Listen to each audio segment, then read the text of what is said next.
Mr. James Wilkinson, President, AHICE Fiji Group, CEO, Investment Fiji, Kamal Cherry, CEO, Tourism Fiji, Dr. Perez Pans, distinguished investors, developers and industry leaders, valued partners, ladies and gentlemen, Bula Vinaka and welcome back to Fiji. Before I begin, I'd like to pay my homage and respects to the owners of the land that we now stand. Yawana Monuena Ananji, Orlewana Vachulevu, Nabiawana Chinanji, Betarorao, Nabiawana Chiambeto. We offer our blessings to the leaders, past, present, and emerging. Ladies and gentlemen, there is a reason Fiji convenes this summit each year. As perhaps the only sector with a dedicated annual investment summit, we do so out of genuine commitment. Commitment to an industry that has demonstrated time and again its remarkable resilience and potential. The coalition government believes in tourism. We believe in what it contributes to our people, our communities, and our economy. And we believe that the investment opportunities this sector presents are growing. The numbers tell the story. Ladies and gentlemen, last year, Fiji welcomed 986,367 visitors. And behind that number is $2.81 billion in tourism earnings, a 10.9% increase on the year before. We did not get there by accident. We got here by building the right foundations, making bold decisions, and refusing to let our potential sit idle. Today, I'm not here to tell you how beautiful Fiji is, or how much return on investment you can make. You already know that, and you have your numbers. Our momentum is not slowing. In the first 4 months of 2026, we recorded 276,701 visitors, which is about 4.6% increase over last year. Our hotel sector turnover has hit $1.63 billion. But here's what I want investors in this room to hear clearly. Our performance is not just about volume, it is about yield. Our average daily rate stands at $601. Revenue per available room is $467. Average daily visitor spend is $404. Our room occupancy at the close of last year was close to 80%. That tells you we are earning more per visitor without having to discount, without having to flood the market. That is a signal of a mature, well-managed destination. That is a signal of a market worth entering. We must also be clear-eyed about the realities we face. The global fuel crisis continues to test economies worldwide, and within our own borders, we must remain vigilant. Our commitment is to the long-term stability and prosperity of Fiji. By prioritizing national interest and pragmatic policy, we're ensuring that Fiji remains a secure, resilient, and thriving destination for every investor and every visitor. Where are we going, ladies and gentlemen? Our national target is 1.25 million visitors and $4 billion in tourism earnings by 2027. To get there, we need an estimated 4,000 new rooms, and we need them built now. We currently have 53 tourism investment projects in our pipeline, with a combined value of $3.1 billion.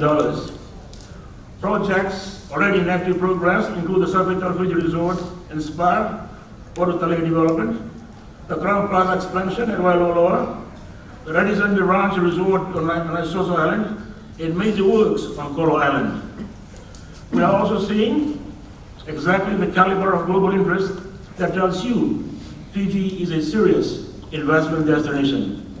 the Mandarin Oriental Hotel Group is exploring private island acquisitions here. Kirshner International is planning a world-class six-star resort in the Azores.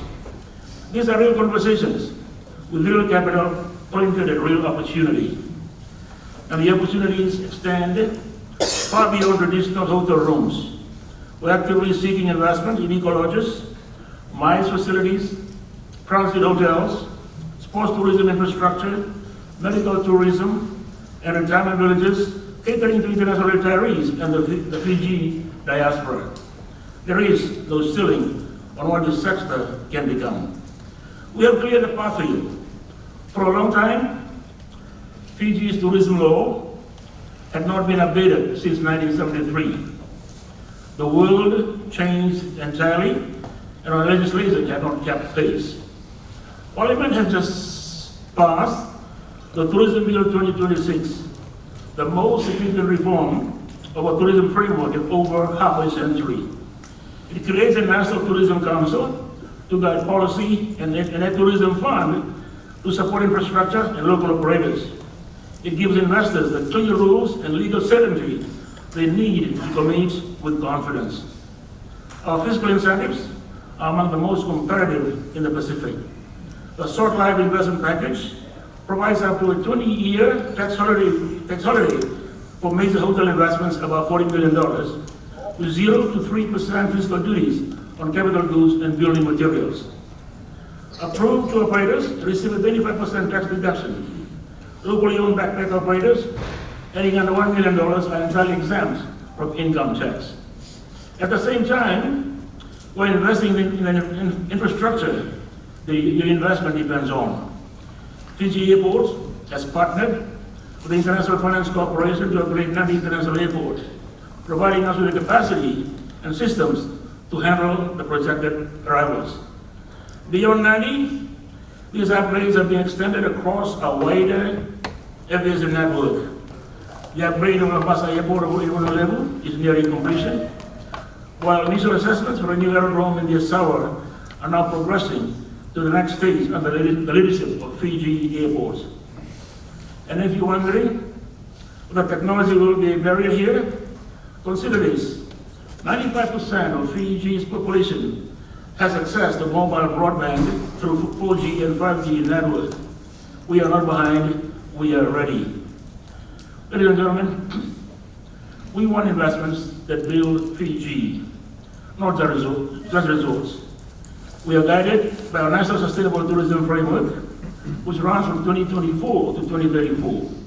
We want global capital. We also want to protect the environment, respect our culture, and include our local communities. Paid employment in our hotel sector grew by 5% at the end of last year. That is real income in real households. We want to deepen that.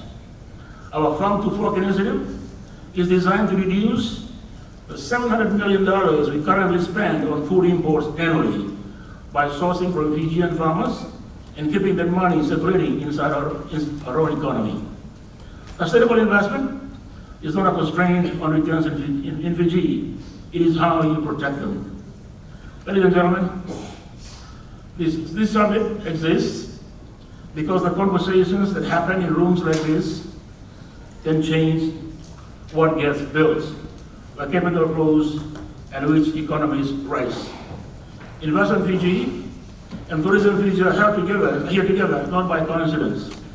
They represent a whole of government commitment to facilitating an investment from the first conversation to the opening of your doors.